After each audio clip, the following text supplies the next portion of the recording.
Saudara, dalam rangka memperingati Hari Lahir Pancasila, Kantor Kementerian Agama Kabupaten Aceh Besar menggelar upacara bendera dengan penuh khidmat di lapangan Komplek MTSN 1 Aceh Besar, Senin 2 Juni 2025. Upacara tersebut diikuti oleh seluruh aparatur sipil negara ASN di lingkungan Kemenak Aceh Besar dan dipimpin langsung oleh Kepala Kantor Kemenak Aceh Besar Haji Saifuddin SE yang bertindak sebagai Inspektur Upacara.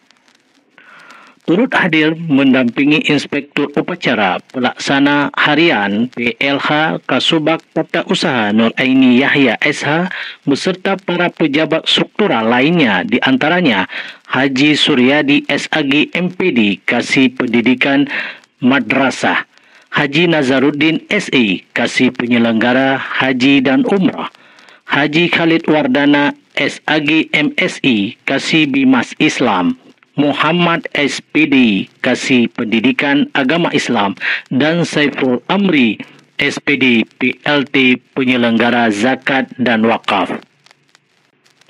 Dalam amanatnya, Inspektur Upacara membacakan pidato resmi Kepala Badan Pembinaan Ideologi Pancasila Republik Indonesia yang menekankan pentingnya memperkuatkan kembali komitmen terhadap nilai-nilai luhur Pancasila sebagai fondasi dan ideologi bangsa Indonesia. Hari Lahir Pancasila jangan hanya diperingati secara seremonial. Mari jadikan momen ini sebagai refleksi dan penguat komitmen kita untuk menjadikan Pancasila sebagai pedoman dalam setiap kebijakan, tindakan, dan perilaku keseharian, tegas Saifuddin.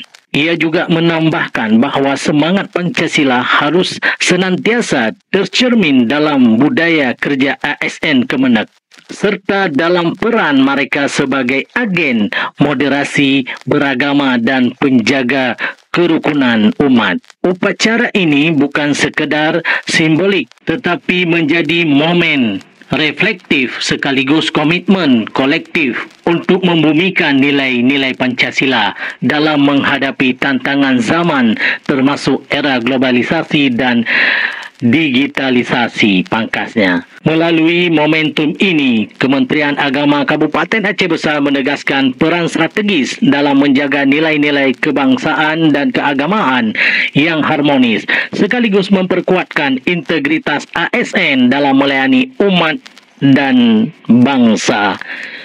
Iman TV melaporkan.